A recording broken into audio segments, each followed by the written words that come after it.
Know that we will be recording the session.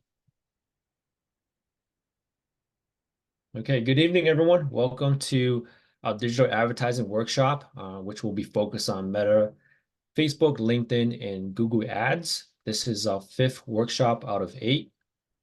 Last week, we had a workshop on social media marketing with Christian. He was more focused on content creation and how to manage your social media content. So this week is really on digital advertising, using paid ads to reach your customers, right? To reach your audience. We have a special guest here tonight, Cece. She is our main presenter. Quick introduction. Myself, John B. Yang, the CEO and founder of Digital Synergy, and we have Jang, who is our moderator and admin. So any questions with um, the incentives, the grant program, feel free to reach out to Jang. Um, and just to touch on the series here, the workshop here, it's sponsored by Elevate Hennepin and our sponsors. Any questions, we will provide our link to the presentations, and you can access the links from our presentations if you have any questions or would like to learn more about the program. Again, thank you to our sponsors, Cardinal and Company, AABRN, Digital Synergy, and Asian Media Access. And then the two incentives that we have, again, is the grant application that I mentioned earlier. It's to cover up to $1,500, up to 75% of technology purchase. So that we would need the application done before the end of June. Our workshop cohort should be done within the first week of June, so that will give you guys some time to also continue with the application. And also, we do have a second incentive, which we will build a free WordPress website, host it for 1 year, also provide domain name. Any questions with that, feel free to reach out to us afterwards. Any questions with the previous workshop, we've posted that on our website. So you can access all the previous recording on our website. We sent that in the email. If you have any questions, feel free to reach out to us about that too. And during the session here, if you have any questions, feel free to raise your hand or just ask a question in the chat box and we will answer as we go. Halfway in between, if you need a 5-minute break, let us know. We can take a 5-minute break. And with that being said, I'll let CC take over. Excellent. Thanks, John. So welcome everyone to this session on paid digital advertising. So I'm going to take sort of the first part of this session and talk about social media, specifically Meta, which is Facebook, Instagram, and then also LinkedIn. So everything I'll talk about will be related to that. And then in the second half, depending on how timing goes, if we need to move into the second half for a live campaign setup, we'll do that. If we make it through that in the first half, then John will take over the second half and talk about Google advertising specifically. So my name is Cece. I've been in the marketing field for about 20 years, more than 20 years, which means when I started in this field, social media as we know it today didn't really exist. There was MySpace, sort of, but certainly there wasn't any sort of paid advertising. Businesses, nonprofits weren't doing any kind of advertising campaigns in earnest on social media. So I've been doing this kind of work sort of since it started, and I'm here to share with you some best practices, things that I've learned along the way, and things that I'm continuously learning and refining as I'm still managing social media campaigns for a number of different folks on a daily basis. So let's get started. There's a few concepts that I like to start out with that are highly applicable to paid advertising, really to any sort of, or paid digital advertising, but really any sort of advertising at all. So the main concept that we want to understand to get started when we're talking about communicating with people who we want to engage, no matter what type of business we have, if we offer services, if we sell products, if we have a brick and mortar location, we want people to come into our restaurant or our store. We all have a communications ecosystem, and we want to engage people with the information that we're putting out there so that they'll take an action, right? So that they'll buy our product or come into our restaurant. If you think about it, even if you don't have necessarily a fancy marketing strategy or anything like that, you are communicating with the people that you're trying to engage in your business. And you're communicating with them on a number of different channels. You may be using a couple of these channels, right? But this is sort of a sample. You're probably communicating with people on social media, right? Because you're here, so you want to learn how to communicate with them through paid advertising. You may be communicating with them through print, flyers, things like that, print is not dead. It's a highly effective channel when done right. You may be using email. If you have a brick and mortar location, you may be using some direct mail or some door-to-door type of stuff so that you can get your message in front of people in your area. Whatever the channels are, everything in your communications ecosystem works best and is most effective when you're using those channels to reiterate and reinforce that message. So in most cases, we can't rely on one channel for all of our engagement with current and potential customers or clients. We need to use multiple channels to reinforce and reiterate that messaging that we're sending out. And you'll notice here that I have these arrows all pointing to a website. Having a website is absolutely critical. And I heard John say that one of the incentives for this cohort is a WordPress website and a year of hosting. If you don't already have a website, I highly recommend you take him up on that offer. That is so critical to your business and any communications campaign. Your website is your repository for all the stuff about your business. You want to make sure that your website is easy to use, that it's updated, that it's searchable. So when people Google you or Google terminology that is similar to what you do, that you come up really easily in search ads.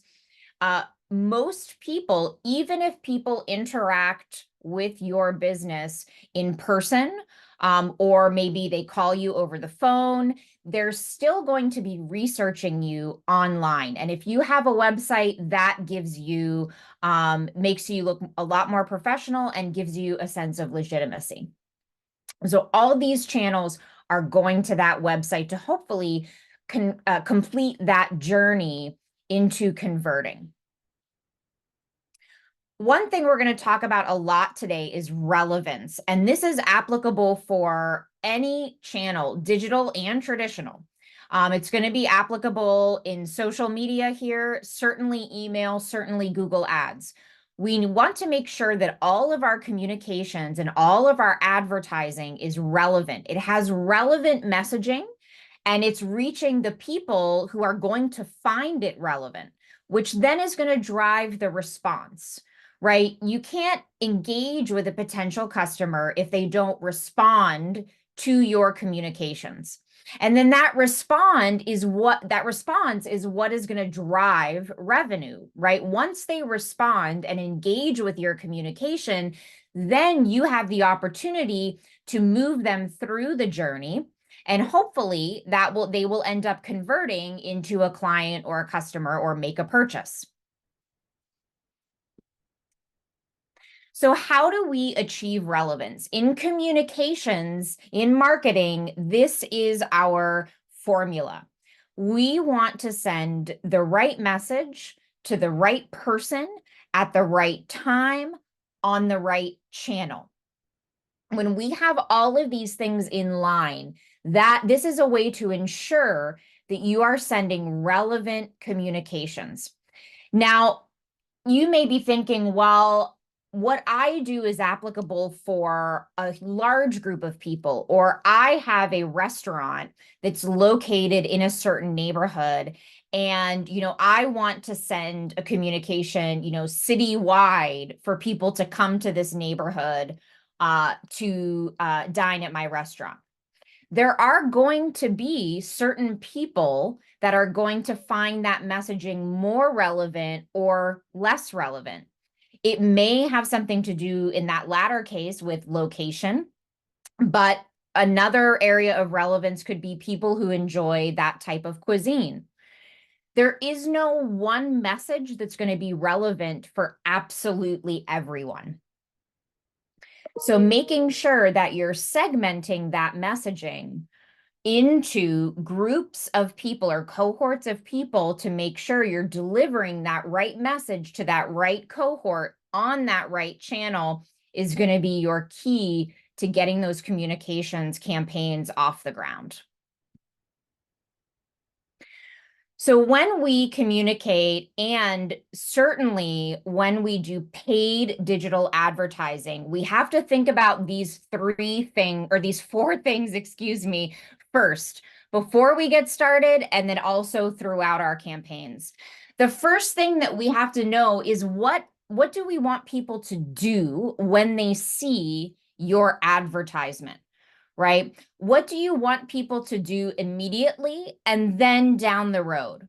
So, in terms of Facebook, let's say, when somebody sees your ad on Facebook, you want them immediately to click on the link in the ad to take them over to the website where they hopefully will make a purchase, right? Think about what that desired outcome is, because that's going to allow you to create the right targeting. Who is most likely to find that message, that ad, relevant so that they will click on it and then make a purchase? It's going to also allow you to create that messaging that target audience is going to find relevant, so that they will stop when they're scrolling on their phone, when they're on Facebook, and say, oh, I'm going to stop, I'm going to read through this, and then I'm going to click. And then we also have to think about tactics. So are you going to do a video ad? Are you going to do a carousel? And we'll sort of talk about these a little bit later. What is the voice that you're going to use? Are you going to use custom links so that you can track? All of these various things are very important to think about prior to starting your campaign, and then also as you're refining and optimizing your campaign along the way. When we think about that journey, it's important to remember that the journey to a purchase, or the journey to somebody coming into your restaurant, isn't necessarily a straight line, and it may take multiple touches before they get there. So one person may see your messaging and interact with your brand multiple times on multiple channels before they make it to making that purchase. Now, the more familiar someone is with your brand, that journey may be shorter, right? If somebody has more engagement, if they're very familiar with you, it may be only a couple steps, right?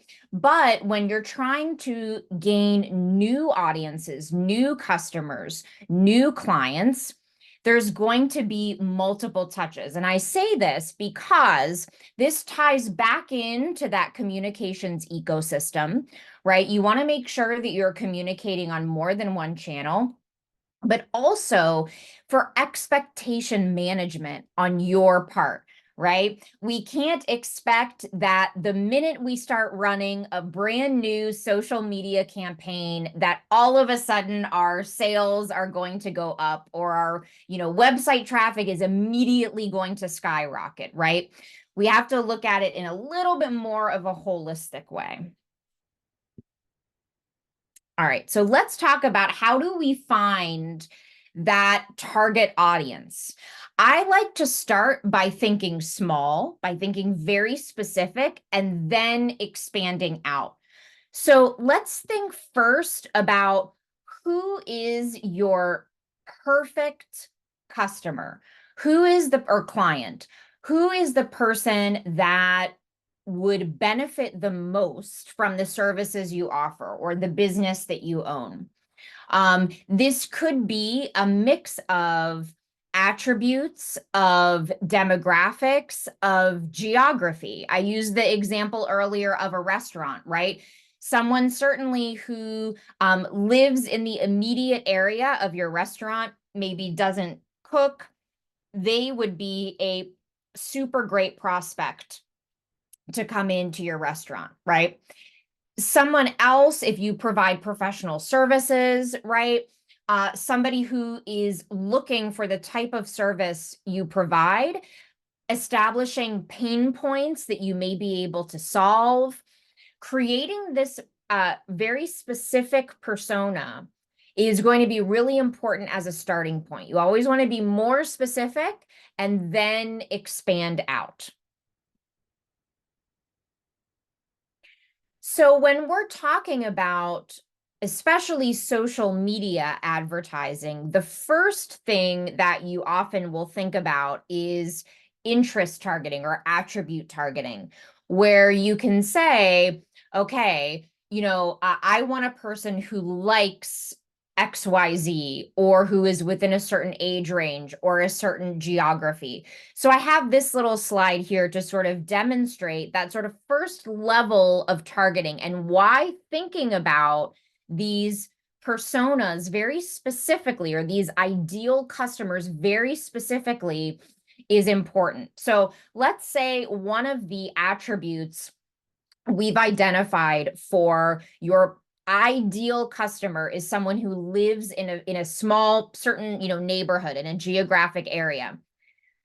The channel that you're advertising on, you're going to want to identify, depending on your business, is that the city, is that is it statewide? You can even target by zip code. So if you serve a neighborhood or a couple neighborhoods, you live in a geographic, or your business is located in a geographic area where there's a lot of walking traffic, that kind of thing, that is going to be something that you're going to want to include in your targeting. Let's say one of those attributes that you've identified is someone who isn't a good cook or doesn't like to cook, right?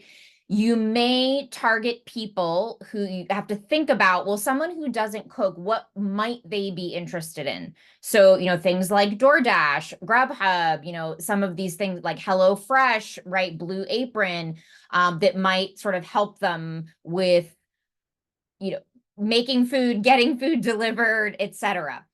So I hope you can sort of see how creating that persona and then expanding that out to thinking about what their interests are going to be important when creating your targeting on social media.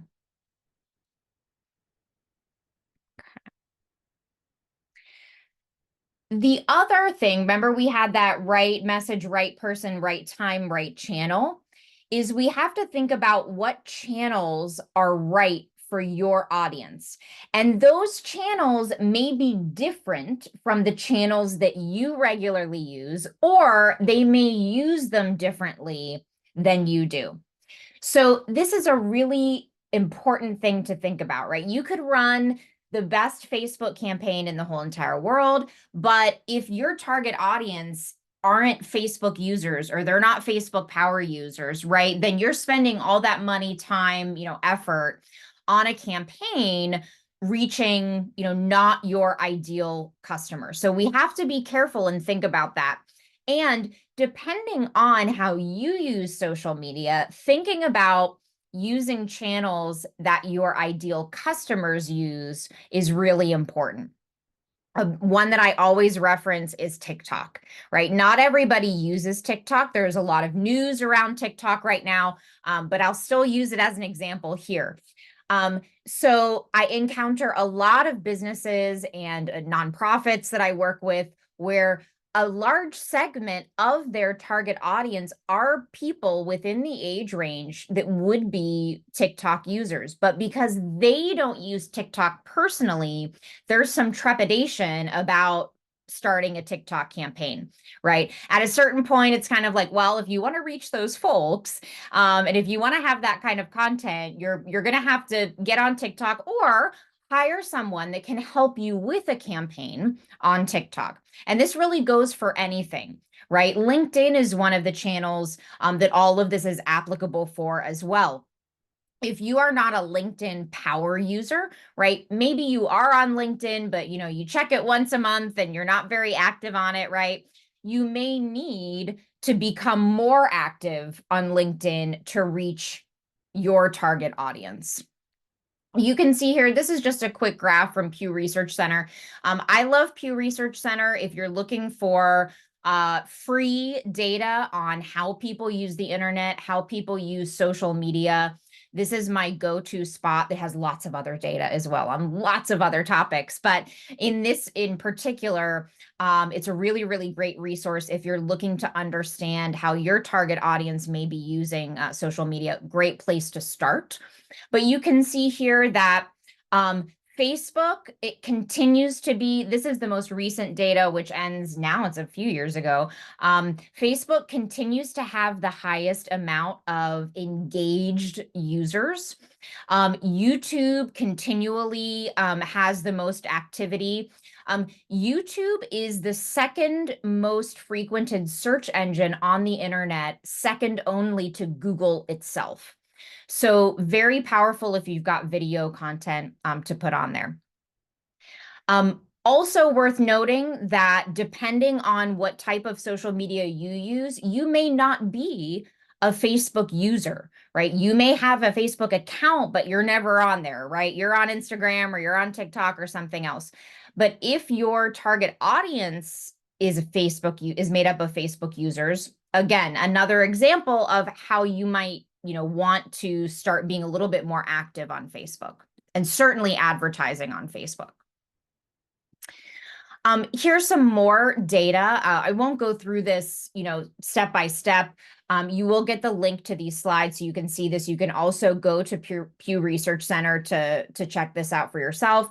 But it's also important to take a little bit of a broader look when you're thinking about those ideal customers, those target audiences, and you're looking at demographics, looking at statistically what platforms those folks are on as well. And you can see here that the data available shows some, interesting trends for when you're trying to create a persona and then use that to know which channels you should be focusing in on. All right, now, one of the most important things when running a paid digital campaign is the content, because the content is what's going to be relevant or not. So ultimately, again, you can have the best targeting, your targeting can be spot on, but if the content is not relevant and accessible to those folks that you're trying to target, the campaign is not going to perform as well. So I've got some tips here for you on optimizing your post content. Now, all of this that we're going to talk about here is through the lens of advertising on social media for your business or organization. So your personal social media, your personal sort of organic social media, that's going to be just a little bit different, right? You're posting content that's really interest-based, you're posting it for friends, family, but with your paid campaigns, you're looking for an outcome, right, that we talked about. You're looking for engagement on that. That doesn't mean that the personality needs to be removed from it, right? But there are some things that you should have to foster that engagement. The number one thing on pretty much every platform, save for Google, if you're doing Google search, is engaging visuals. As human beings, scientifically, our brains can take in images or videos, right, like image content faster. We can comprehend that faster than we can text. So when someone is scrolling on their phone in their feed, Facebook or Instagram or TikTok, and please note that from Meta's own data, well over 80% of its users are accessing the platform primarily on their mobile device. So as people who are doing this for our work, right, or our business, many of us may be using a desktop to actually create the posts, and you would use a desktop to create your paid campaigns and ads manager. But you have to remember that the people viewing those campaigns are likely viewing them on a mobile device. So making sure that those visuals are engaging enough to get them to stop scrolling. What'll happen, our brain will see the visual first. That'll cause us to stop scrolling, and then we'll look at the text that accompanies that visual. I invite you next time you're scrolling on social media to pay more attention to those little micro moments. I'd be willing to bet that you will find that you do the same thing. Also, concise text.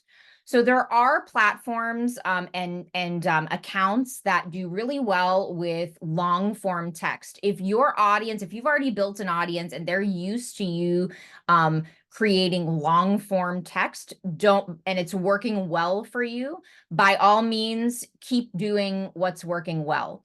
In general, concise text works well so that people can consume that content quickly.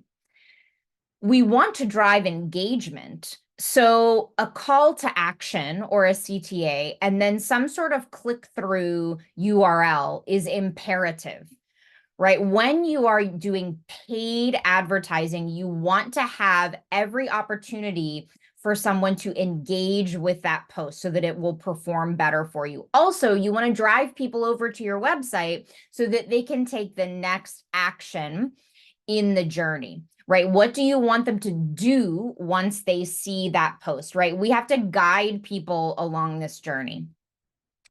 And then an added thing at the end, and this is super important for paid advertising, is link tracking, because we want to make sure that we're able to track the efficacy of any campaign. And I'll give you a resource for link tracking in a minute. But this is an opportunity that I'll take to mention Google Analytics. If you, I'm not sure if you've had a workshop yet on Google Analytics, but if you do not have Google Analytics installed on your website, please install it right away. If you have it but don't have access to it, contact your web person, or whoever helps you out with that to get access to your Google Analytics account.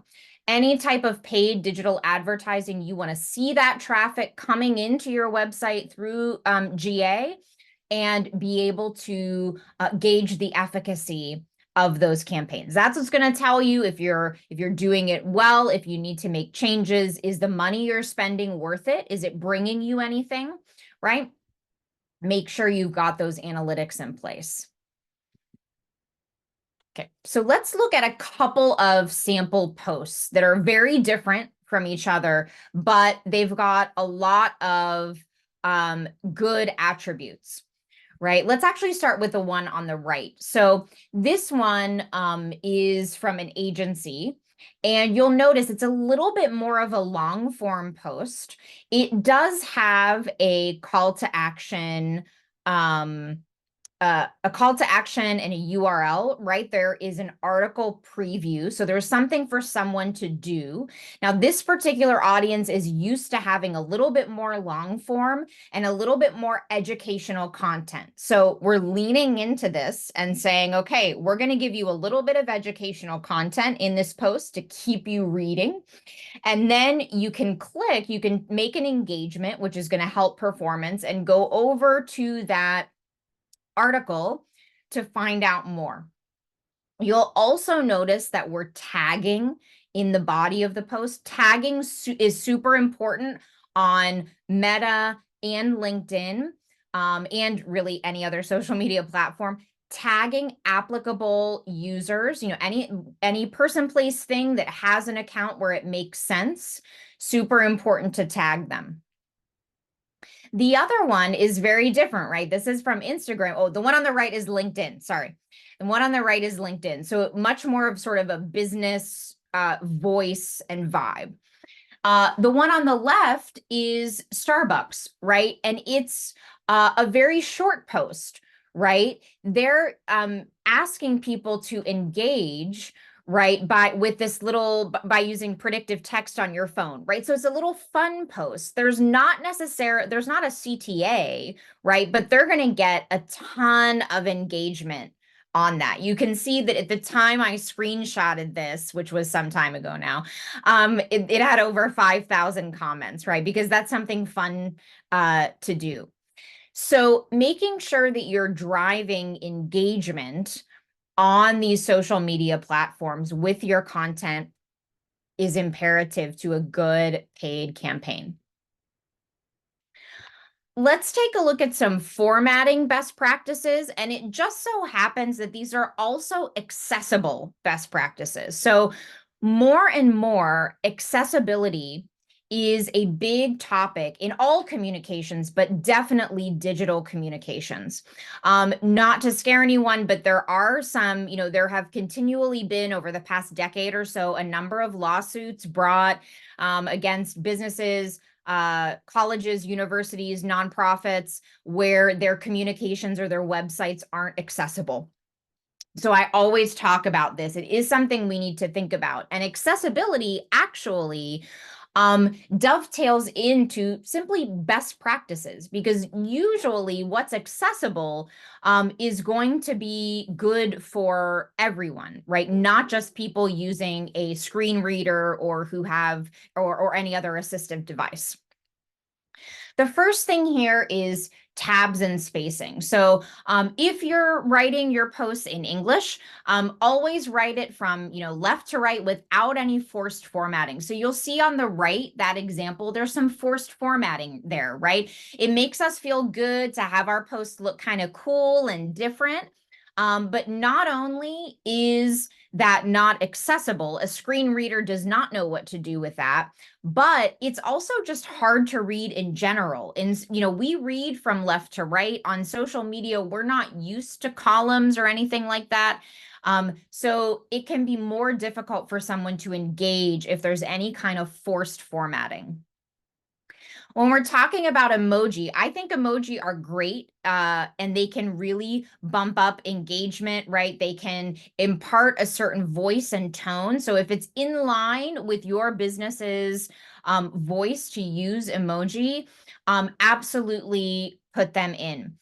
For accessibility purposes, if you do use them, put them at the end of sentences and try not to use them in place of a word, right? And that's something that we can do a lot, especially with emoji of, inanimate objects like a home or some other inanimate objects we may use emoji for. So try to put them at the end of sentences so that your post is easier to read. One last thing too is on this formatting slide is hashtags. Now, hashtags tend to be, and they have been sort of all lowercase.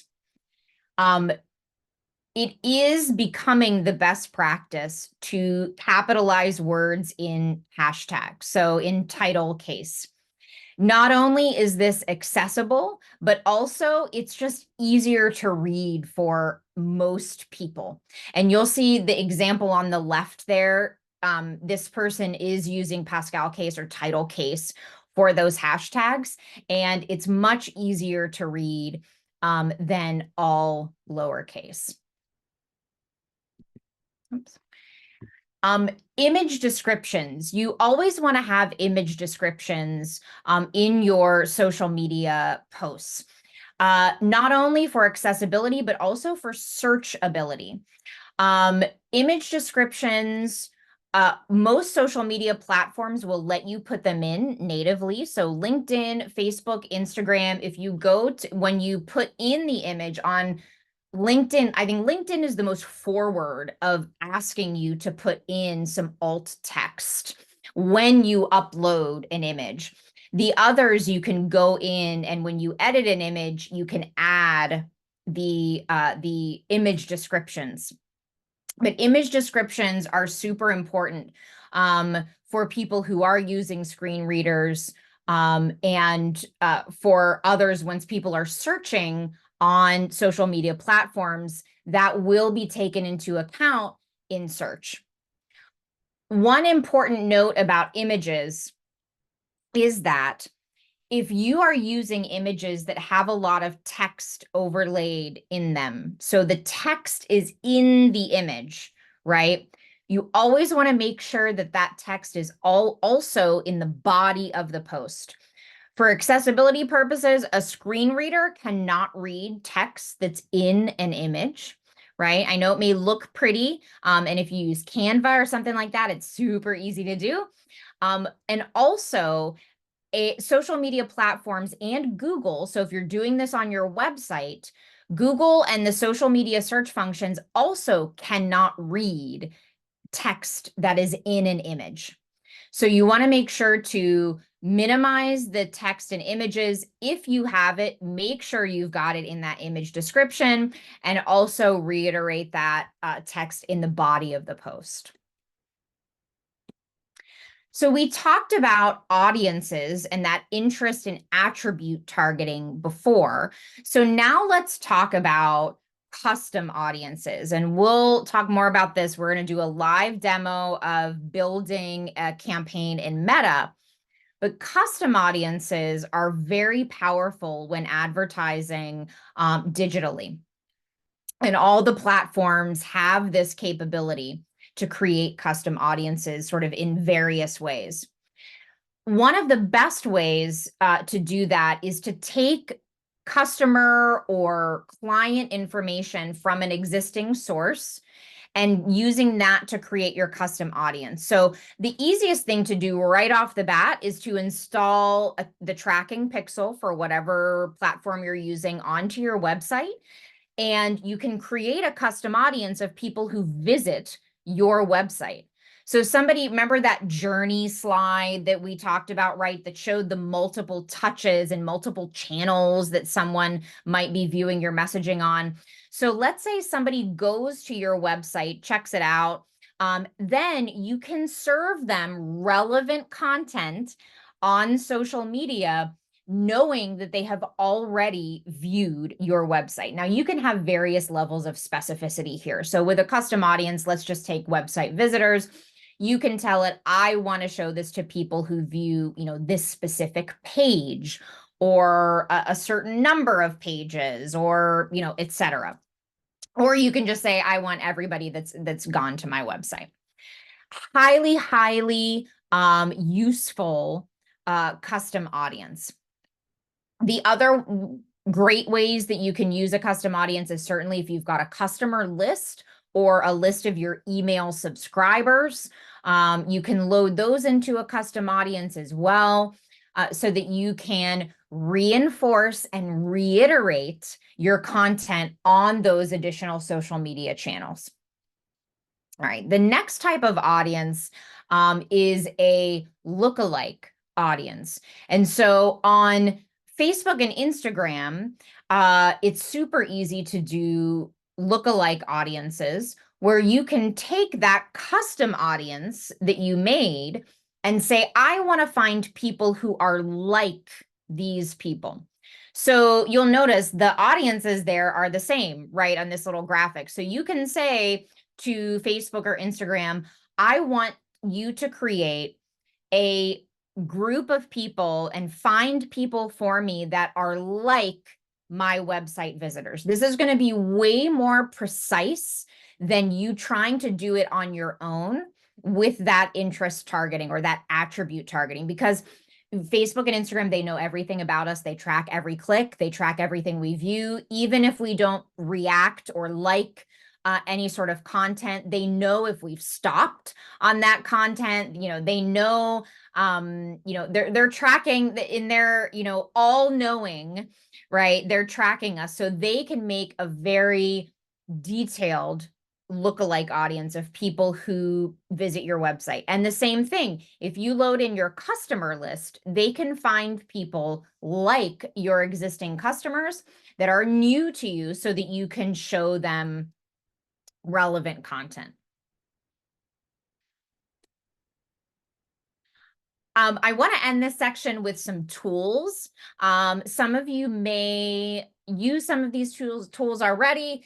They may be new to some of you. So I always talk about Canva as a tool. Canva is super, super useful for social media graphics. Highly recommend it. You don't need the paid version. The free version is just fine. I like to also recommend Buffer. So if you are looking to schedule out a lot of social media, if you want to do it all in one place and you don't want to have to go to each individual channel, I enjoy Buffer for that. There are countless other tools. Buffer to me, I always go back to it because it's simple, it's easy to use, it's lightweight, but it's got a lot of functionality. So I like that tool. ChatGPT, certainly game changer for creating fresh, multiple iterations of social media content.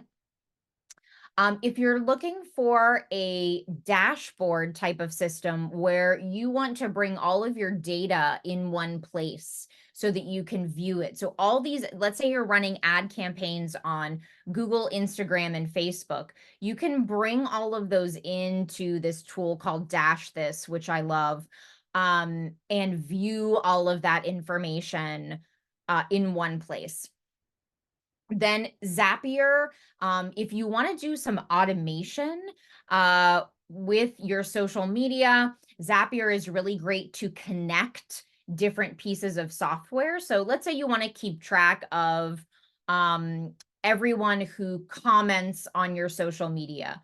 You can set up a little connection. They call it a Zap, where you can say, every time someone comments on a social media post, I want it to put that into a Google Sheet, for example.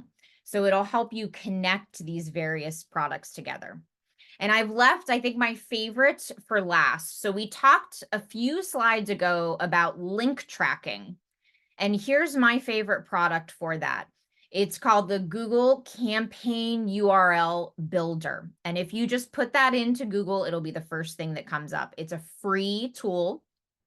What it'll allow you to do is when you are running paid advertising, you can create custom links that are going to track that traffic into your website very specifically. So as long as you've got Google Analytics loaded on your website, you'll be able to, when you make that call to action URL on that Facebook post, let's say, you can create a custom URL that says, this is a Facebook post about this upcoming sale.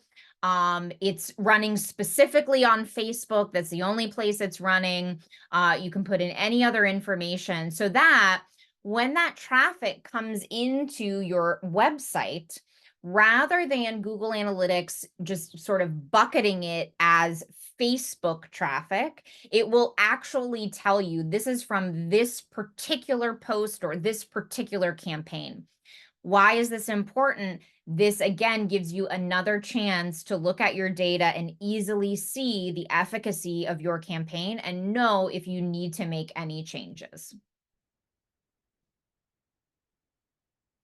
All right, let's start. Oh, 7:49. Oh, good. Okay, so we're running sort of on time here. Any questions, thoughts, feelings prior to us moving into sort of the live campaign build demo portion? I have not been looking at the chat because I've been talking at you this whole time.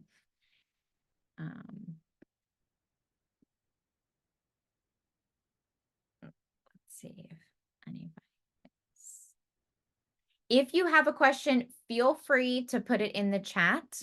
We'll answer it. If not, then we can sort of move into the live build. So we got a question from David. What's the tracking URL for Facebook you were just referring to? So that's the creating a tracking URL using that campaign URL builder. So you can create a tracking URL to use in your Facebook post. So you would create the URL, put that URL in the post. So let's say your website is david.com. So rather than just putting david.com, saying, go to my website and find out more at, david.com, rather than just putting that, you can create with this campaign URL builder a more specific URL that still sends people to david.com, but you can say this is from a Facebook post for a promotional campaign, XYZ. So it's a lot more specific. Yes, thank you, John, for putting that in the chat. Yeah, so check that out. Basically, you put in your website URL, what campaign it is, and it's going to build like a unique URL so you can track for the specific campaign you're running. Yes, and it will, and David, it does show up in GA. So it'll show up as traffic from that specific source. Yep. Mm-hmm. Yep. What are our thoughts on Threads? So Threads is like the little social media platform that could sort of, it's hanging on. Still, there are people who are really active on it.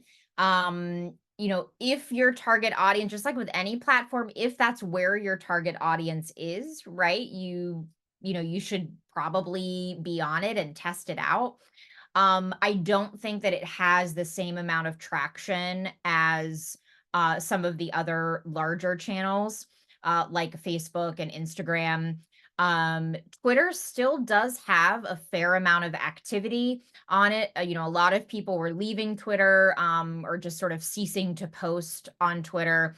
It really goes back to where are the people that you're trying to reach. I'm working with a tech startup right now where they are killing it on Reddit and like Discord and things like that. I don't handle any of the Discord stuff, but I do more of the traditional channels and I do a lot of the Reddit. And so, Reddit wouldn't necessarily be a channel that I might recommend to every single person, but they know that their audience is active on Reddit because of their product. And so they're there, right? They're on Reddit. So that's sort of what it goes back to.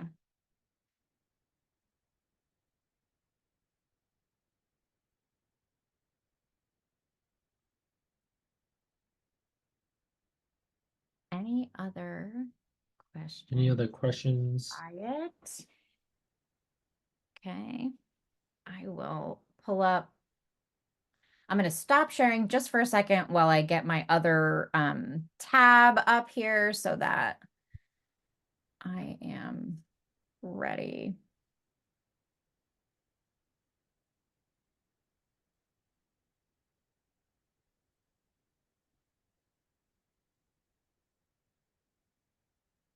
Let's see, David, on the link builder, the attributes don't display in the ad.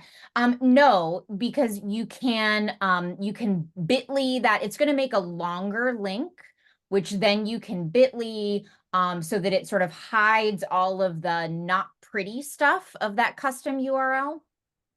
And bit.ly is actually integrated into it. So if you go to that link that John put in the chat, you can play around with it. So just because you're making a custom URL, that if no one uses it or clicks over to your website with it, it's not going to, mess with any of your analytics. So you can kind of play around with it and you'll see that when you put in all the information about the campaign, it'll put that in the URL.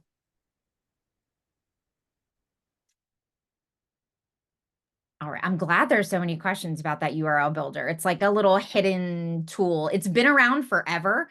And it started with, the previous version of GA. And now if you toggle up at the top, you'll see that you can toggle between, Universal Analytics, which is the old version, and then GA4. So you want to make sure to toggle over to GA4 because that's what, if you're using GA right now, you're on GA4. They forced you to have GA4.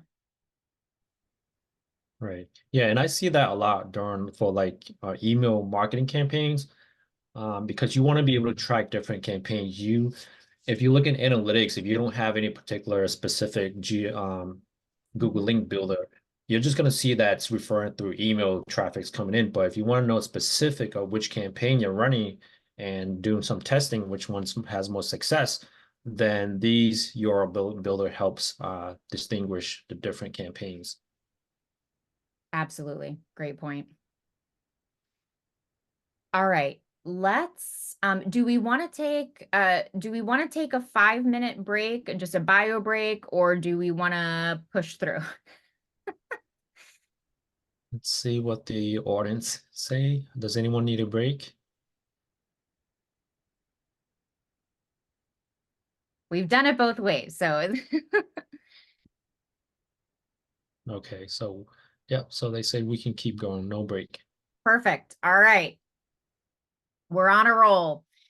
Okay, so before we go into the live environment, so I'm going to go into a live environment in Meta Ads Manager, although it's similar in LinkedIn Campaign Manager as well. So they call it Campaign Manager for Meta, which is Instagram and Facebook. They call it Ads Manager. But I want to go over this campaign structure, which is also pretty much the same in both. And it's also pretty much the same in Google Ads also, as you'll see when John goes through that. I'm a visual learner, so I like to see this visually to really sort of understand how the campaign structure works. So with Facebook, Instagram, and actually with LinkedIn, because you can do it with LinkedIn too, above all, never ever press that little boost post button at the bottom of the post. That's Facebook or Instagram's sneaky way of getting 20 bucks, at a time out of you, without you necessarily realizing how much you're spending overall, or being able to see cumulative campaign results. They make it super easy, right? And you may be saying, oh yeah, like I've heard I need to go through the ads manager, but oh, it's just so easy and fast when I can just click boost post and put 20 bucks against it, and everything's good. Resist that urge. You always want to create your social media ads through either ads manager for Meta or the campaign manager for LinkedIn. And that's because it allows you to use this organized campaign structure so that you can see your campaign data holistically, and then make learned and educated decisions about, do you need to make changes, what content or what targeting is doing better than others, etc. So when you go into Facebook or Meta, you will need to find the actual ads manager, and it lives in Business Manager. So we don't have time today to go through how to set up a business manager and all of that stuff, because that could be a workshop all in itself. But Facebook does have, or Meta does have, good like step-by-step instructions on how to set up that business manager. One note about Facebook and Instagram: on the left-hand side of your page, your company page, or your Facebook page, it will have a little menu item that says ads. That is not the actual ads manager. The actual ads manager is something else. But when you get into that ads manager, here's the campaign structure that you can set up. So you have the actual campaign itself, which usually is related to, and again, there's always, differences depending on your business and your targeting. Usually the campaign is related to the thing you are promoting. So let's say you have, you're promoting your restaurant and you're trying to bring in, new diners, right? That'd be sort of a more general campaign. Let's say you are running a sale. That may be an example of a campaign. Underneath of that campaign, you can have things called ad sets. Google calls them ad groups, but it's the same sort of structure. You can have ad sets, and ad sets are where targeting lives. And if you notice here in this little illustration, I have multiple ad sets underneath of one campaign. And that's because you can have multiple target audiences within the same campaign. There is that way of achieving relevance, right? So we talked about custom audiences a couple minutes ago, and we talked about attribute targeting more than a couple of minutes ago, right? Each one of these could be an ad set because you're probably going to be using slightly different messaging for each one. So let's say one ad set is that more attribute targeting, and you want to reach people within a certain zip code or zip codes, right? Your messaging is going to be, if you're targeting people in zip codes, you want to make the value proposition that your location is close to where they live. So your messaging would lean to that. It would be through that lens, right? Let's say your second ad set is a custom audience from your customer list. You're going to speak to them slightly differently. Then you're going to make a slightly different value proposition, or you're going to have, you're going to pull out different messaging than you would from that attribute target that is primarily geographic. So I hope you can see how there's sort of variations in this, and why using these multiple ad sets can be really effective in your campaign. And then underneath the ad sets, you've got ads. So in the ads, in this case, are posts, right? They're promoted posts. I don't like to use the term boosted posts because boosted makes me think of that little boost post button, and we're not going to click that button. So the actual ads themselves are promoted posts. So you're promoting content, which goes back to that last section when we were talking about best practices for images and hashtags and concise messaging, all that stuff. So that's the content that you're promoting to these various, and that's where those messaging variations would happen underneath of these ad sets. When you're building out a campaign, I recommend, especially if you're just getting started, I recommend maybe setting up 2 ad sets. One that's maybe more attribute targeting, and then a second one that's website retargeting. It's really easy to install the pixel on your website, and that's super simple to kind of get started with those 2 ad sets. If somebody's already been to your website, they have a certain level of knowledge about what you do and who you are. So you can speak to them a little bit differently than maybe somebody who you're using attribute targeting, where you kind of have to start, there's a little educational period that's involved there. All right, so now that we know the campaign structure, we're going to go into a live environment. And this is one of my clients. They know that I'm using their ads manager as an example. There's nothing in here that's proprietary or confidential or anything like that. But I wanted to use this particular account because, so this is what your ads manager will look like, right? If you are in what you think is ads manager and it does not look like this, you're not really an ads manager. It should look like this. And we can see here that we're in campaigns. Now, this particular organization, prior to knowing sort of like the right way to set up a campaign, they did lots of boosted posts.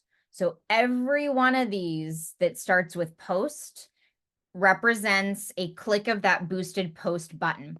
And you can see it creates all of these campaigns, and it's very difficult to look at any of this cumulatively because it's all these individual campaigns. So if you're in your ads manager and you see this, it's okay. For the next campaign that you run, let's set it up the right way. So let's go through and start. Oh, before I do that, can we do a question check to make sure before we move into anything else, if anyone has a question that relates to this, we can make sure everyone is with us and on the same page. Okay, no questions so far. All right, so let's go ahead and move into creating a campaign. So remember, the campaign level is that top umbrella level of your advertising. So all of this that I'm going to create here, I'm going to delete. I'm not actually going to publish this campaign, right? Because this is just for the purposes of this demonstration. So when you create a new campaign, right, it's going to give you some options, and we're going to go through the options, and I'm going to give you some best practices, some advice. That's not to say that the way that I'm saying it is the only way to do it, because you all have different businesses, different goals. But I can give you some, best practices and some things that are generally what works best. So the first thing it's going to ask you to do is choose a campaign objective. My preferred campaign objective, and this is going to tell Facebook what it should optimize for. Most times, the preferred campaign objective is traffic, because we're spending money on this campaign. This is a paid campaign. We want to get people over to our website to find out more information, to make a purchase, to make a reservation, to do, to learn more about what we do. Traffic is going to be the campaign objective that you want to use in that case. Now, another one that is commonly used is engagement. And engagement is when you want more action on Facebook or Instagram. So if you're looking to, become more of an influencer or something like that, right? And you want to amplify your engagement on that social media platform, this is the one that you would pick. That said, the purpose of this advertising, though, and especially with smaller budgets, right? We want to make sure that we're spending our money wisely. We want to get people over to our website. And so that would be traffic. So it's going to optimize for link clicks, landing page views, etc. And that's what we want. Okay, so let's continue here. Now, there's a number of tricks. LinkedIn does not do this. LinkedIn is much more of a manual process. Facebook or Meta has started trying to make things easier, but what it really does is remove some of your options. So this currently, at the time of this webinar recording, this currently is what it looks like. It's going to default to this recommended settings. I would always choose manual traffic campaign, because this means that you're able to be very specific about your audiences, what audience you're using, what targeting you're using, what placements you're using, which we'll talk about in a minute, rather than having it do it for you. Okay, so we'll do manual traffic. And then it's going to open this up. So along the left-hand side of this little sort of dialog box fly out here, it's going to show you your progress from stage to stage. So up here is the campaign level, here's the ad set level, and here's the ad. So it actually gives you a visual representation of that campaign structure that we talked about a minute ago. So we're just going to call it test. You probably won't need to fill in any of these things. I will make one note about special ad categories. So Facebook, in its effort to be more transparent, it does have these special ad categories. So if you are advertising about any of these content involving any of these things, you are going to have to declare that it's a special ad category, and they will need to do a verification of you to make sure you're a real person. Usually this means they will mail something to your address, ye old postal mail, to verify, and it'll ask you to also upload some documents to verify your identity, that you're a real person. And you can learn more when you go in here. You can Google, the Facebook will give you the full list of sort of what is entailed in all of these things. We're not going to declare a category. We don't need to. The next thing that you're going to want to go to, especially if you're just starting out, is this campaign budget. So there is, and this is something I would recommend doing, is turning on the Advantage campaign budget, especially if you're just starting out, right? And you're doing this, you're wearing a lot of hats, and this is just one thing that you're doing.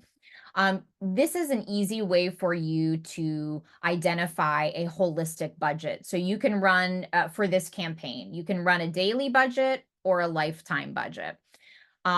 If this is going to be an ongoing campaign that's going to run for, let's say it's a more general campaign, that's going to run for some time, a daily budget, could be perfectly fine. If this campaign has a finite end date, so let's say you're running a sale or you're promoting an event or something like that, where there's a definite date where this campaign is going to end, I would always choose lifetime budget. And that's because by choosing lifetime, when you choose the dates, it's going to tell Facebook, I have between this date and this date to maximize this particular spend. So it's going to increase the optimization a little bit for you.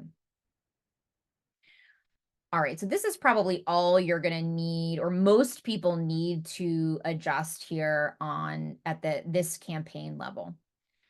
Now we're going to go into the ad set level. And remember, the ad set is where the targeting lives.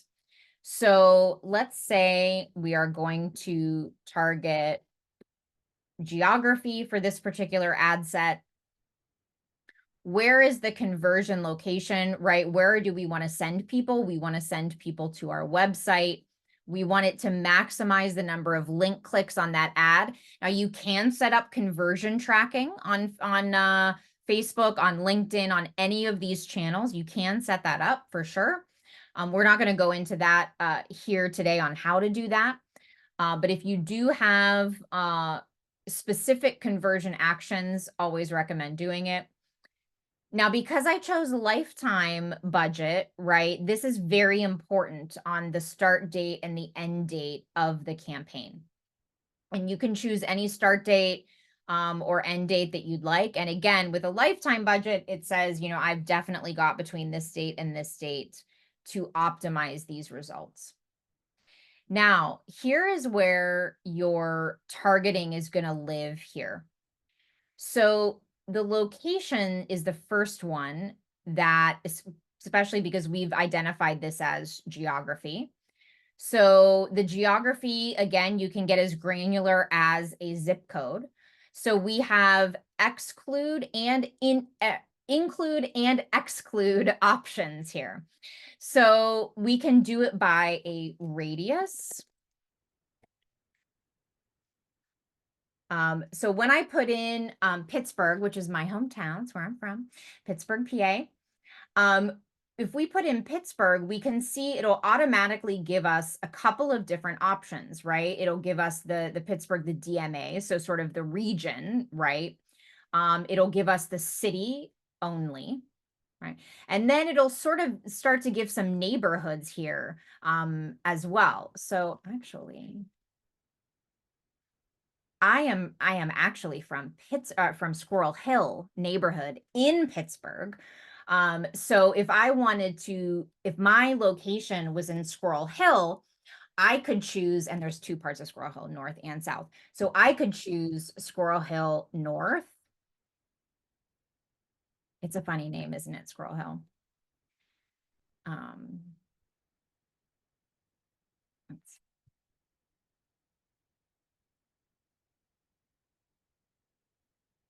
And Squirrel Hill South. So that's going to cover, and it's only going to show this ad to people who live in that specific neighborhood. And you can layer these things on, right? You can also do a radius. So if we wanted to do a radius, we could choose that radius. So we could say the city of Pittsburgh, a radius of 25 miles or 50 miles. You can also choose current city. So you want people within the city limits, etc. So play around a little bit with the geography so that you can make sure that if that is one of your targeting vehicles, that you're using it the best way possible. Now, here again, it's going to default. Now, this is where the interest targeting lies, and it's going to default to this advantage audience. So you want to click switch to original audience options here. And this is where it's going to give you all of the original and all of the very granular sort of targeting that you want to be able to see. So you can use your custom audiences. So you can see this particular account. It's got a couple of custom audiences, one for people who have engaged with their Facebook content, another lookalike on that. So this is where you can add those custom audiences. This is where you can add interests. So we can say, let's say we want people who are interested in classical music. Fun fact, I was an opera singer in a previous life, so I always choose this as my sample. And then you can layer things on. You can also add exclusions to this. You can choose an age range. You can choose gender if you'd like. If you're targeting, so Facebook has some targeting that are very detailed. So if you're targeting parents, it does have really powerful parent targeting options. So if you have programs or products for kids, preteens, that kind of thing, this is just one example of some of the options that it'll give you for that. Let me bring back up my classical music. Here we go. All right. So then we go down to placements. So you won't necessarily need to make a ton of changes, but I would recommend going to manual placements. And this is going to allow you to choose where you want your ads to appear. This becomes very useful due to your ad content. So let's say you are running an ad that has a still photo in it. You're probably going to want to uncheck any of these placements that are video only, right? So we're not going to want to do it in video feeds because it's not going to be optimized for that video feed. So even if it would just show the photo, which some platforms will and some placements will, it's not going to be optimized. So you don't want to waste money on that platform where it has a low chance of conversion. All right, so let's just leave some of this, but you can see and you can choose where you want the ad to appear. And then this is the last little part. Then we're gonna actually create the ad itself. So you can name it. And I recommend when you're naming ads, ad sets, make them as specific as possible so that when you're looking at the data, you can easily see, what, you'll know what the content of that ad is or what the purpose of that ad is. Now, this particular organization is a classical music organization, a choir. So you'll be able to here identify your page and your Instagram account. And you've got a couple ways to set up your ads. It'll give you the option to just create the ad right here within Ads Manager, which you can absolutely do. My preferred way is to use an existing post. So that means you would create your post on your page, however you would normally do it, and then come into Ads Manager, go through this process to promote it. The reason why I was somebody who's much younger than me, a colleague, recently said that I'm showing my age by doing that.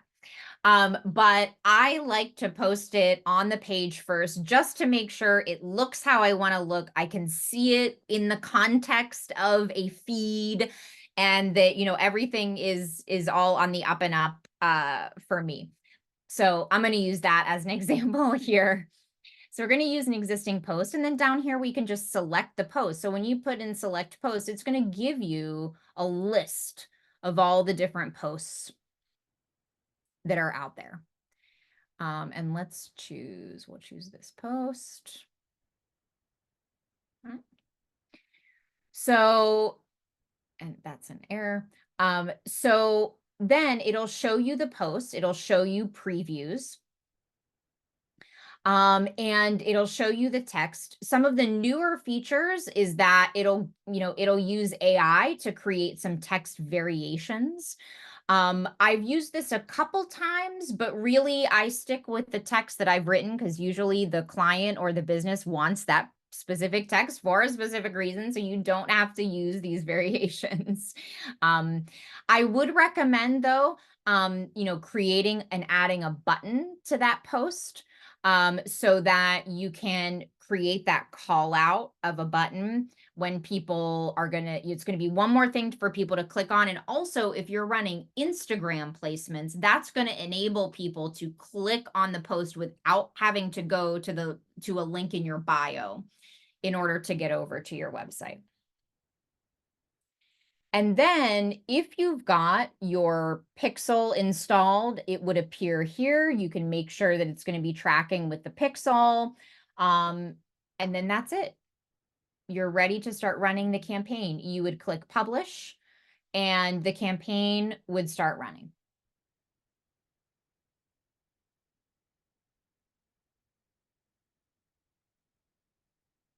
Okay, that's the end of my Facebook, Instagram demo.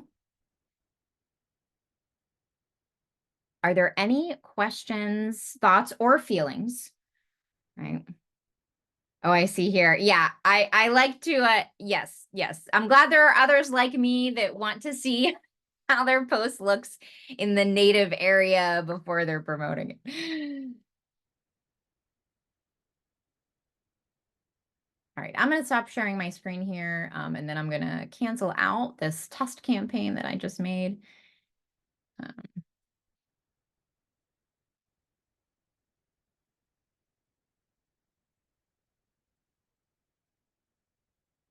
Right. Okay. Oh, somebody just put in the chat that they've been doing their ads wrong. It's okay. No worries.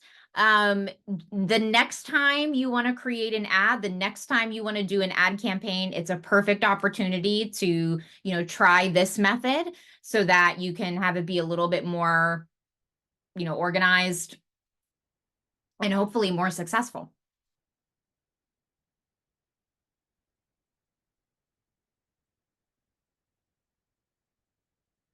All right, John, if you're ready, you can feel free to take over and start talking about the Google, how these concepts that we talked about earlier in the webinar, how those again sort of relate to Google campaigns. All right. Yeah. Thank you, Cece. That was really helpful. Okay, let me share my screen. And like Cece mentioned, there's a lot of work for us to do the whole demonstration. It's going to take hours to complete. So we're kind of just doing like a high level overview of showing you the basics of starting a campaign. It's going to take more work to create the ads and all that. So with that being said, I'm going to quickly go over Google Ads to kind of teach you the basics of Google Ads, because with this, like this can be like a whole own workshop too if I was to teach the whole Google Ads, because there's so many types of advertising solutions that you can do on Google Ads. But basically, I don't have any slide because I'm just going to go through the Google website, right? The Google Ads website homepage, because that has all the information that you need to learn about Google Ads. So the first thing is, before you start any type of advertising, right, you need to have some type of strategy, right? I like to use ChatGPT to kind of generate these strategies. So, for example, I've already generated a strategy for my digital advertising agency, right? So, let's say if I want to um, learn how to build a strategy to generate leads for a digital marketing agency. The first thing is you need to define your target audience, right? What's your specific demographic, interest, behavior? Are you B2C, B2B, the company size, location, marketing needs, right? So you need to know what that is first, right? If you're targeting, for example, in Minnesota, if you're targeting the metro, the Twin Cities, St. Paul, Minneapolis, whatever it is, you need to know what your target audience is. And then for Google search, you need to know what people are searching for, right? So that's keyword research. You need to know the terms that will generate leads, and avoid the terms that people are searching for information, right? So people may be searching for class, school, jobs, employment, training videos. Uh, so all those are the ones that you want to avoid. You want to capture the people with intentions who are looking for some type of service or to purchase some type of product, right? Whatever your business does. And then you need to create compelling ads. Your ads needs to have call to action keywords. It needs to be compelling. A lot of times people like I recommend having some type of promotion um, as part of your ads. So something where it can trigger the person to engage the consumers to click on the ads, right? Again, designing creative ads. So there's many type of ads where it can just be words, and you can also create image ads as well. So that's also very important. You need to learn how to track conversions. Your landing page is also very important because you can have a successful ad campaign, but if your landing page is not optimized, where it's hard to navigate, it's hard to see, and it takes too long to load, maybe when it doesn't have enough call to action keywords, then people may not follow through with the lead form, right? So so there's a lot of many different factors why you're not capturing leads. It could be your web page, it could be the way you set up your campaign. Ad extensions, again, ad extension is just site links that will call out different resources, right? For example, maybe a contact us page or a services page on top of your ad. And I can show you an example of that in a bit here too. Your target options, monitoring, adjusting campaigns. And I'm going to kind of go through this so I can do more of a demonstration a bit here. Different ad variation, testing different ads. So you don't want to just set up one ad campaign, as CC mentioned earlier. You want to have at least a couple ad copies so you can see which one works the best. And then having the right budget too, right? So that's important. If your budget is not high enough, you may not even have the enough funds to reach your audience, right? So you need a budget that you can reach a specific number of users where you can capture the leads, right? And then also doing competitive analysis, trying to see what your main competitors are doing, what they're writing for your ad copy. That can give you some ideas as well, and what their budgets are. With that being said, so let's go back to the Google Ads. So everything that you need to know about running Google Ads is on the homepage here. So I recommend reading all the different overviews, solutions before starting an ad. And then once you're ready, I would do a phone call to talk to a Google ad expert just to make sure that they can walk you through to set up your campaign correctly. So one thing again, your goals, right? Is it to generate leads, online sales, offline sales? So offline sales is if you have a local shop, right? And you want customers to come to your location. Brand awareness is if you're just looking to build your brand awareness to advertise your brand. And then apps. Apps is if you have a mobile app and you're looking to find new users to sign up, then you would choose this particular strategy goal. So you want to find out what your goal is first.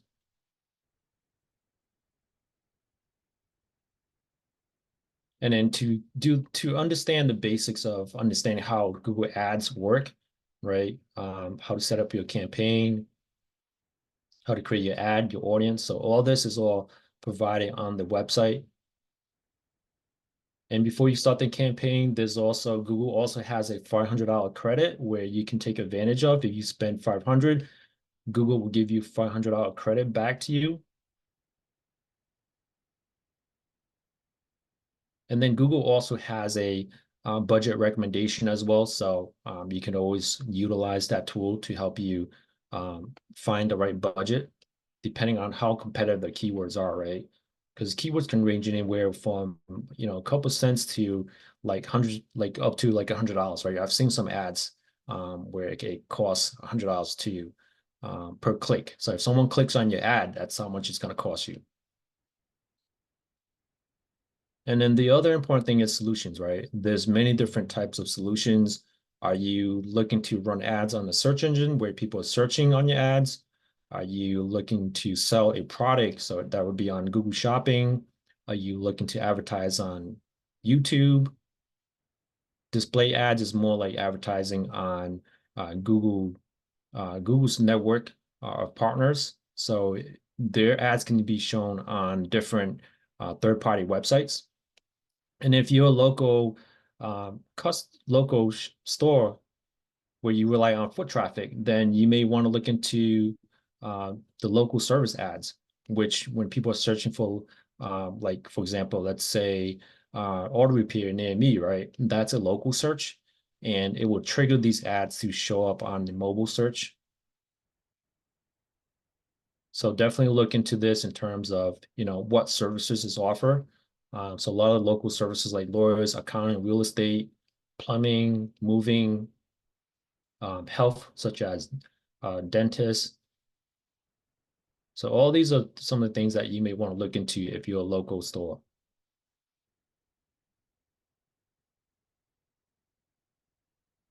If you want to run ads on YouTube, um, you need to set up an account with Google first. And they have step by step in terms of what you need to do.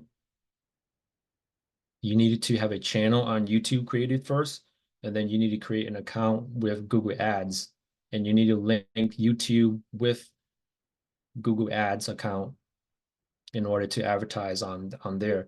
So if you have any reels or short videos that you would like to advertise, or if you have any ads that you would like to run on the YouTube videos, this is where you set that up. And I'm sure if you guys have seen all the advertisement, if you're using the free YouTube version, you always see ads pop up before the video plays. And then search ads, as I mentioned earlier, this is probably one of the most popular where people are searching for a service, product, or whatever it is. And if it triggers what your keywords are, your ads will show. So let's say I have an example here. And so if I was to do, let's say someone searched for SEO services in St. Paul, Minnesota, right? So where you see sponsors up here, these are all paid ads. If you click on it, it's going to cost that advertiser money. And Google does have some type of smart engine where you can't click multiple times. Google will remember your IP address.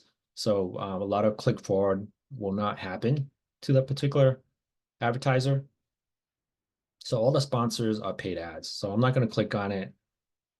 So most of the time they are at the top. So the way this works is it's an auction bidding style where the highest bidder will get the top positions.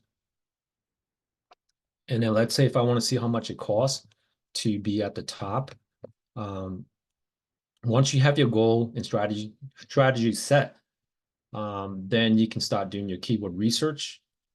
The keyword research tool is also on the homepage here.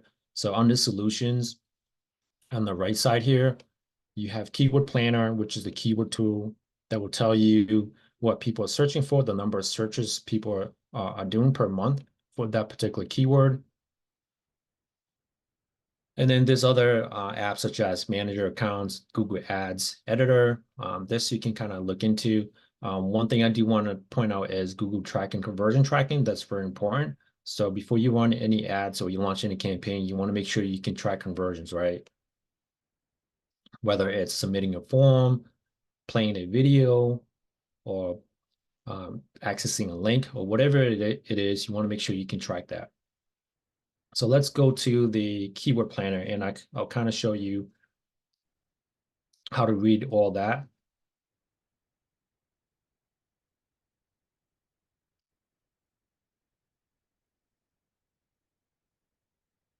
So this is the Google Keyword Planner. You can discover new keywords. If you already know your keywords, you can search for the keyword forecast. So let's say I want to discover new keywords, and I'm going to search in SEO services in St. Paul, Minnesota.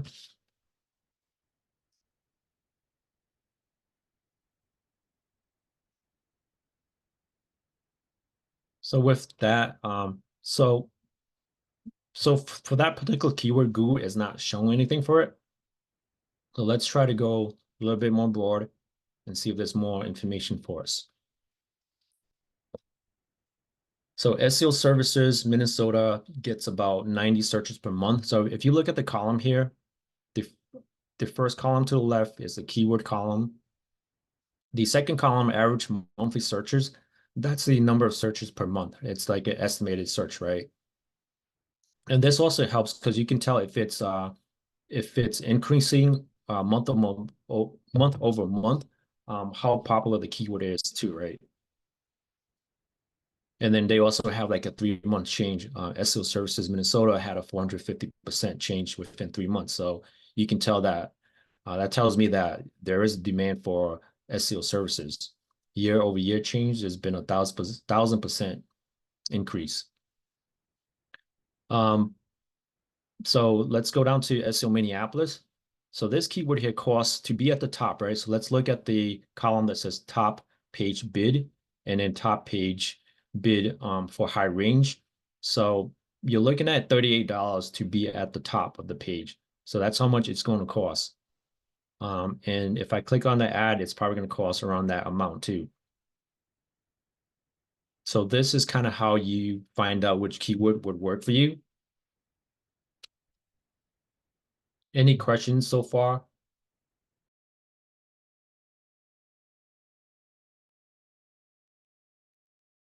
And then with this, you can also download the keyword ideas into the Excel sheet too, and then just kind of fine tune which keywords you like.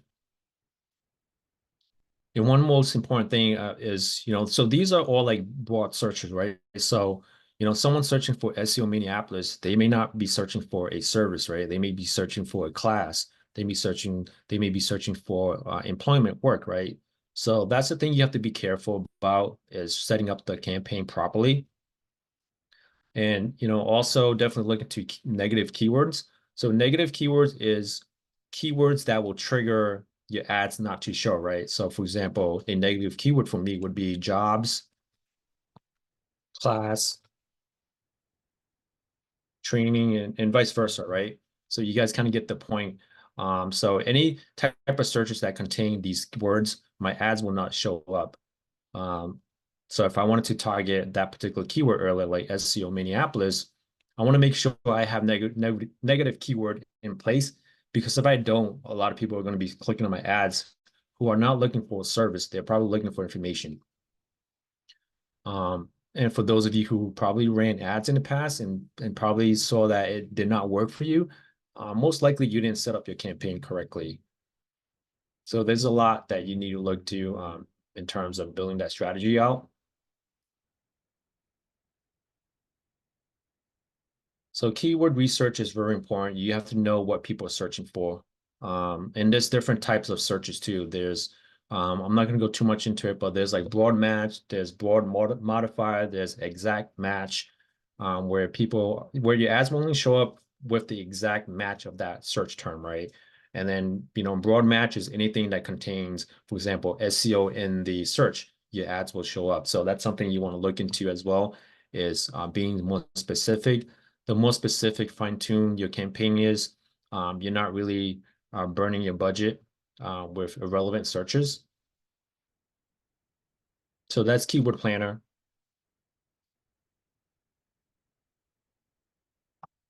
And then I did have a campaign that I kind of set up here that I can show you. The next thing is really learning your costs, right? So if I was looking at the keyword earlier, um, let's say the cost for, so let's say this keyword cost was $38, right? And then I have a tool here that I pull on the internet here, and I put that the cost per click is $38. And if my budget, just say on top of my head, I set a budget for $500 per month, right? Is that going to be enough to advertise for $38 per click? Let's say a lead conversion rate of let's just say 5%, right? So with that budget in mind, I probably won't even see any results. I may get 38 clicks to my website. It's going to cost me, I may not even get any type of conversions because the budget's too low. The cost per inquiry is probably around $700 that I would need to spend. So let's say if I did like $1,000 for my monthly budget, I'll be lucky if I get one lead, right? So you need to have the right budget because if your budget's not high enough, you're not going to reach that particular user who will convert over. So that's why it's important to look at the keyword to see how much it costs to be at the top. You want to be at the top three. I think that's the most important positions. Um, and then using like a calculator to kind of determine how much you need to spend. So let's say if it only costs you $10 per click, um, at 5% conversion rate, you'll probably get 100 clicks on your ad, 5 conversion leads, and the cost per inquiry or conversion is about $200. So you want to kind of play around with this, and you're not going to know the lead conversion rate until you start running the ads. And you also what's important is also your click-through rate. How often is your ad shown, and how often people are clicking on your ads. So let's see. And then one other thing I want to touch on is the tracking, right? So solutions, you want to make sure that you can track conversions. So with conversions, um, there's two components for conversions. There's analytics and Google Tag Manager that you would want to look into. So Google Analytics tracks the traffic, and then Google Tag Manager is the manager that you can tag your conversions, right? So in order to, you'll need to put a script on your website in order to track conversions. And then once you have that script for Google Tag Manager, you could tag whatever it is that you want to track, right? Instead of going back there and coding the scripts into your website. Does that make sense? Any questions with that?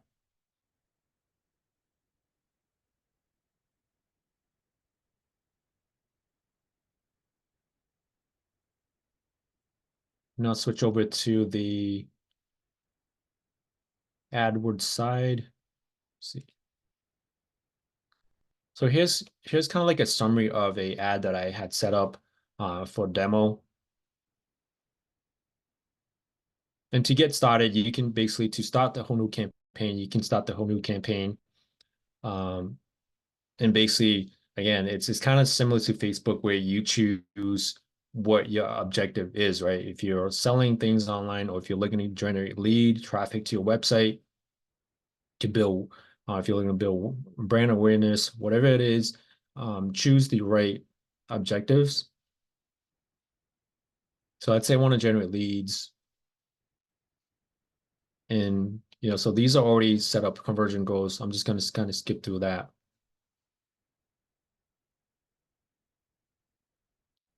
And then what we talked about earlier, you have to choose a campaign type, right? You want to do search, performance max. This is more like automated campaign. Display, again, it's more brand awareness, shopping, video, demand gen. That's more towards like using different platforms like YouTube, Gmail, image, video ads, and stuff like that, targeting your specific demographics. So let's say I want to stick to Google search. What's your goal, right? Let's say I want to get phone calls. You can put in your phone number. You can do lead form submissions, name your campaign, bidding. You can go with the conversions for now, what Google recommends, but you need to kind of fine tune it and look at it again because you need enough data to determine your conversion. You can optimize your campaign through incurring new customers, the different networks. So you have a search network, which is Google search. And then you also have Google Search Partner, where, like a third-party website may have a search button on their website, and Google ad can be shown on that search partner's website as well. What I like to do, if you want to be really specific and you don't have a big budget, I like to just do Google search, because a lot of times Google partners, um, you may not see like a high click-through rate or high conversion rate with Google Search Partner, depending on what your goals are. And then display network, again, that's shown the Google ads through the different Google network partners, right? So that's like going through like other the display network of partners. So let's say we just want to focus on search engines. And then you can set your locations. Again, very similar to Facebook. You can set radius, cities, zip codes. Here is where you can do the broad match keywords, as I was talking about earlier. You can set it to broad match. You can turn that off. You can be more specific. So let's just kind of keep the default settings. And then just kind of keeping default settings for creating automatic assets too. You can set time of the day where you want your ads to run. So if you don't want your ads to run overnight, where you feel that you're not going to reach anyone from there, and you want to just set it to your like working hours, you can. Ad rotations, ad schedules. You can set maybe just Monday through Friday instead of weekends. And then you can add your keywords. You can create your ads. So I'll just say create myself. You can add your website URL, and it can create some, and Google will crawl your website and come up with some suggestions for keywords. This is where you set up your ad, your final URL. Where do you want people to land when they click on the ad, right? Display your URL. What do you want to display for the URL, right? Where people can see. So let's, for example, if we look at the ads here, display URL. What do you want people to see on the display URL? And then headlines, you want to write, intriguing headlines. If you're not sure what to write, you can always use like a AI tool to help you create compelling ad copies. Also, you need descriptions. You can also add image as well. So you need some type of creative ad to upload this so that it will show on certain networks as well. So make sure that you have good images, which has good resolutions. Site links, call out, we talked about earlier. Site links are basically, if you look at the ads here, see if anyone has site links here. I don't see any site links here, but usually site links would be something that will have links underneath the ad here. And with all that, you can basically set your budget. So Google does recommend certain budget to you. Like if I spend $230, I'm most likely I'm going to get 143 clicks, average cost per conversion, weekly conversion. That's what they're saying. Weekly cost is going to be about $1,600 that I would need to spend to get that amount of conversions. And cost per conversion is going to be about $11. So let's say if I went with that. So daily budget is $230.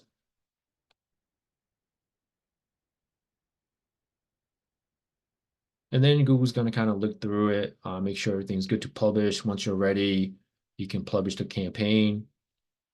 I'm not going to do, I'm just going to kind of like quickly walk you guys through all that. So that's like a quick run through of creating a campaign for the search results. similar to what you're seeing here, right? When I do a search here, your ads will show up here if it triggers your ad. So if I was to do, I think earlier, SEO Minneapolis, so that's a popular keyword. This is what I was looking at earlier. So these are the search competitors who's on top. You can kind of see what they're doing. Sponsored ads.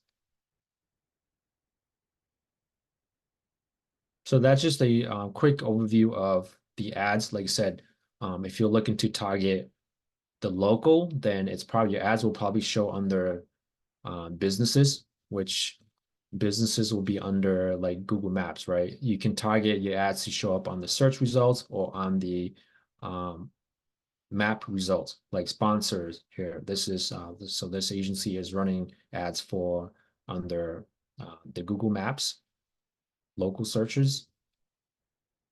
So there's different many types of ways you can search. You have to find the right uh, solution that works for you. So again, I recommend talking to like a Google expert. You can do a free phone call with them, let them know what you're looking to do, and also confirm with a Google partner. If you want to um, work with a certified partner of Google, you can also reach out to them too. So they're basically agencies like myself who are certified, and then you can also work with them. And then also play around with the resource like growth formula, case studies, how to generate leads, how to grow your sales online. Um, Play around with these resource here. There's a lot of good stuff here that you can look at. Setting your objectives, getting ready, taking action, evaluate and expand to maximize your growth. So all these are really good resource to look into. And you'll need to create the account to start the Google Ads account. So um, any questions so far? So that's a quick overview of running Google Ads. Again, there's a lot to it when it comes to fine tuning your ads and making sure that your ads is shown correctly. Also, your landing page is very important too. So I'll do like an example. Here's a landing page on my website where I was trying to generate leads. So people who would like to receive a SEO audit report, you can put in your information and generate leads, right? So I'll just kind of put in my information here, test. And when I click check, oh, sorry, it needs a URL here. So let's say, and then when someone runs and click submit, that sends me that lead information and it generates the report where that person will get the report and they can download the website audit report as well, right? And the way I track conversions for that is through analytics. I have analytics open. The key events is where you want to look at. So you can, if you have Google Tag Manager set up, you can, the key events where the numbers that you see on the left column here, the right column, sorry, will be the conversion goals, right? So these are conversion goals. I'm looking at traffic acquisition. So direct would be people that go directly to my website. Paid is, running paid ads. Organic would be people finding me, finding the website through the organic search, referrals, could be through emails. Organic social could be through like Facebook, Instagram. Paid social could be another one, could be a paid advertisement. So you need to understand your traffic as well, and where your conversions are coming from what channel. So if you're running Facebook ads, you're running Google ads, you want to make sure you can capture your leads and track your conversions. I'm going to check real quick if there's any questions here.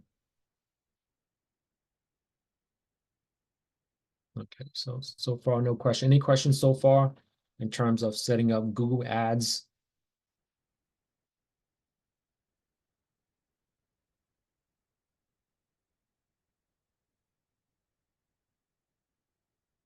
Let's say cancel. And then if I was to go back to like a ad example that I set up, so I ran like a test of $184, had 100 clicks, click-through rate was about 10%. And this is kind of like the overview. Once you set up your campaign, this is kind of like the homepage overview. You can see You'll see some recommendation. You'll see the different ad groups. You can see the different age group that are clicking on your ads, the type of searches being done, how your ad looks like, the times of the days where the ads will click, your mobile, tablet, computer, what's coming through. So it looks like most people are clicking through their mobile phones. So that means I want to make sure that my website is responsive, that it looks mobile friendly.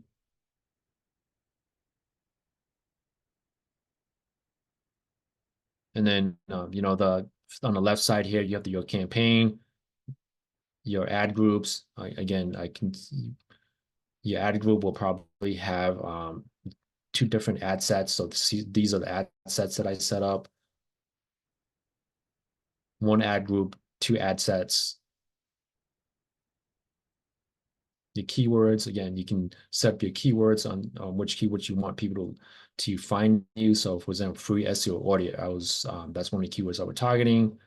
Some of the negative keywords I didn't set yet because all my search term is exact match. So it's only going to trigger when someone types exactly free SEO audit. Audience, location. So you can see, again, just kind of play around with it. There's a lot of information to include this whole session. So, if you were to start on this, definitely take your time to go through this, work with a professional to give you the best advice so that you don't set up your campaign incorrectly and then burn all your budget without seeing any results. So with that being said, I know we're almost time's almost up. Are there any questions in terms of setting up Google ads or Facebook ads? If you do have any questions, feel free to reach out to myself and CC. So I'll show CC's contact information here. And we'll also make the presentation and video available on the website. That's CC's information and myself. So definitely when you're ready, talk to one of us, or a consultant, or talk to Google. Make sure that you have everything in place. I do recommend that, if you're starting new, you don't have a lot of traffic yet, definitely look into paid advertisement to drive your traffic, and then work on your organic searches too, right? Whether it's getting more followers on Facebook or getting more traffic to your website through the organic searches. I recommend running both the organic and also the paid ad so that you can balance, right? Because you want to start getting leads as a new business.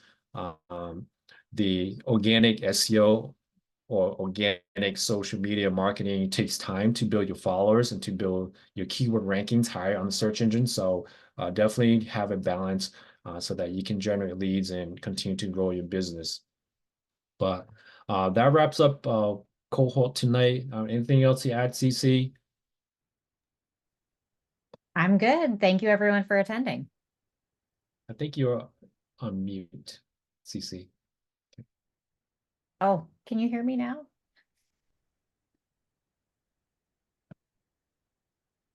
I'm sorry, we can't hear you, but it's all right. So the next class will be on email marketing essentials. So if you're a business, you have a list of customers, how do you best utilize email marketing, right? Because you guys get there all the time. How do you find the right app? How do you build an email marketing campaign, track conversions, and vice versa? So that's the next class for next week. But with that being said, thank you all for joining us. Thank you, CC, for your presentation tonight. That was very, very helpful. We will post all the information on our website. And if you guys have any questions, feel free to reach out to us offline. We will be more than happy to help you out. So have a good night, everyone.